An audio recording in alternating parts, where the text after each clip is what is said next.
There's a interesting controversy happening in the United States of America because it has cultural ramifications that can actually come all the way over here in Europe. And it has to do with the mentality, with the line of thought, with what people prioritize to be important. So in America, you had this vicious crime happening a couple of weeks ago involving an innocent woman who was killed by an illegal immigrant.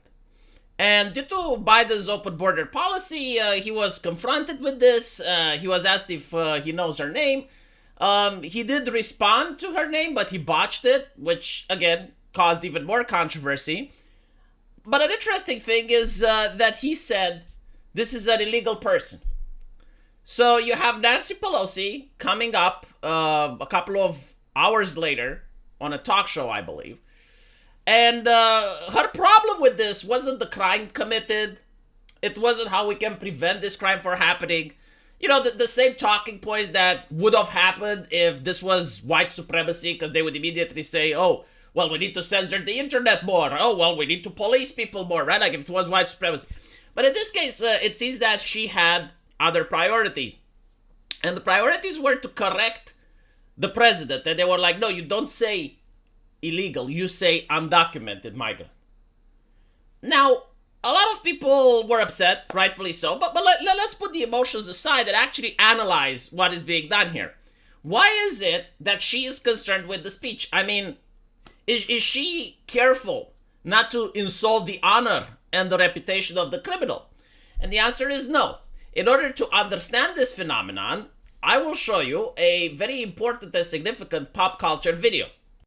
Now, many of the individuals who are watching this video are just laughing at it and moving on. But I want us to stop a little bit and think what's actually being said here. Because this is at the heart of political correctness. This is literally what social engineers believe in the academia, and then what also instructing students to believe. So this lady isn't coming up with this concept from her own head. Someone put it there.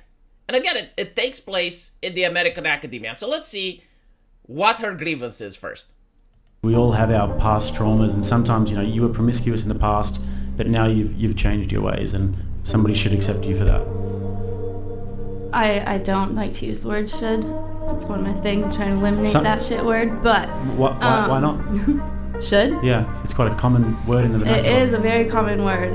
There's a lot of common words that we could delete from our language, but should is a shit word. It just makes us judge each other, put ourselves against,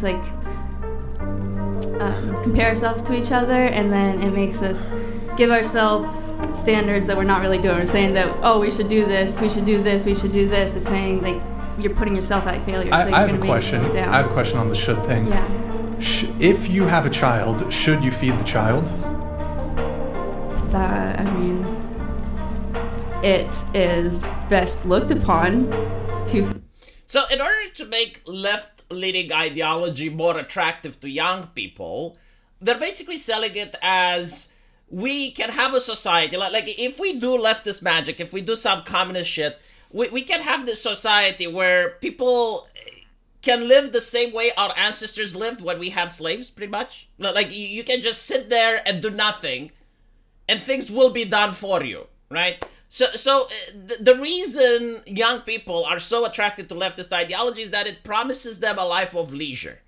Like you do not have to actually have responsibilities. You do not have standards. You do not need to do anything. You just need to exist.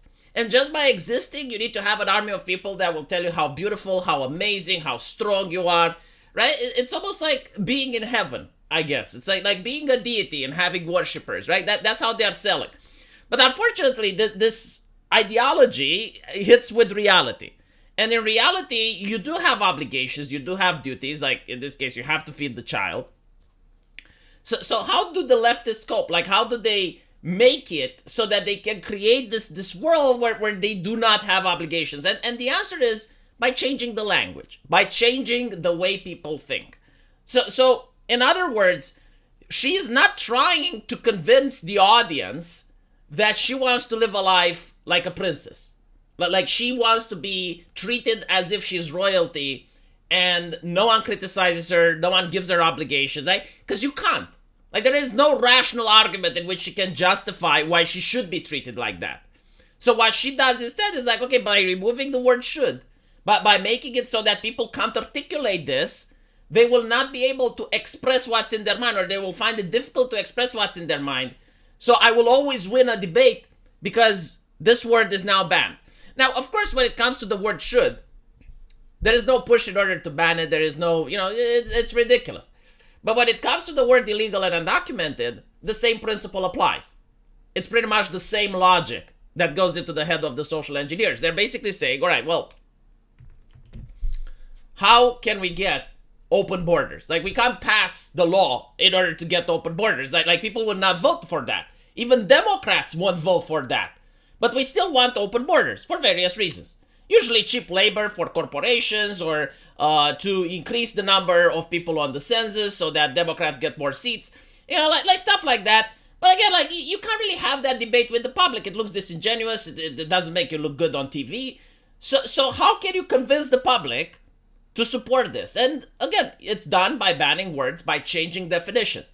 So when Nancy Pelosi is upset that Joe Biden said the word illegal instead of undocumented, she's not trying to protect the criminal. She's not trying to be nice. She is not doing this because this is how it's sold to the public. It's like, well, it's not political correctness, it's being nice. No, it's not about being nice.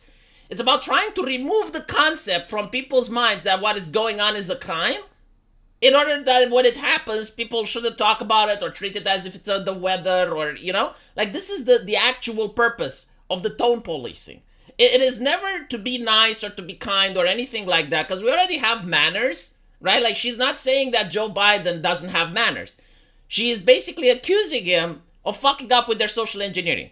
It's like, we need to train people. We need, like if the TV, if the video games, if the movies, if all aspects of entertainment constantly use the word undocumented, eventually it gets into the people's lexicon and they will think of it that way. The word illegal makes you think of a crime, right? The word undocumented makes you think, well, he does have documents, he just lost them at home or something. And you get to see this in action in the video game industry. Like a couple of years ago, there was this convention called Games Done Quick. And in Games Done Quick, for the first time ever on the internet, you had the presenters having their pronouns on a piece of paper in front of them. And this was on Twitch, which is an incredibly left-leaning platform. But even at the time, people were laughing and they were like, what's with the pronouns? Like, do you not think we know, like, what pronouns you use? Like, we already know who you guys are. Like, you're famous. We know the pronoun. Anyone that was even questioning this would get banned. So as the Streisand effect goes, eventually people started mocking and laughing at them, right? Which led to more bans. But the point is, like, everyone was laughing at that. It's like, what? Right.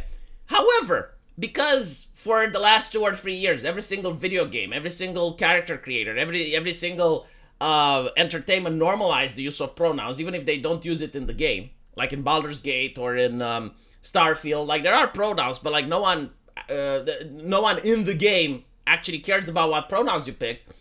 They became normalized. So when you have a content creator, heel versus babyface, making fun of Starfield, something that was common to do 3 years ago, the same people that 3 years ago were laughing, now they were attacking heel versus babyface for laughing as well. So this is how, like, social engineering works. This is like the normalization process, and this is why the words are so important. Let me know what you guys think, though. And as usual, I will see you in the comment section. Take care.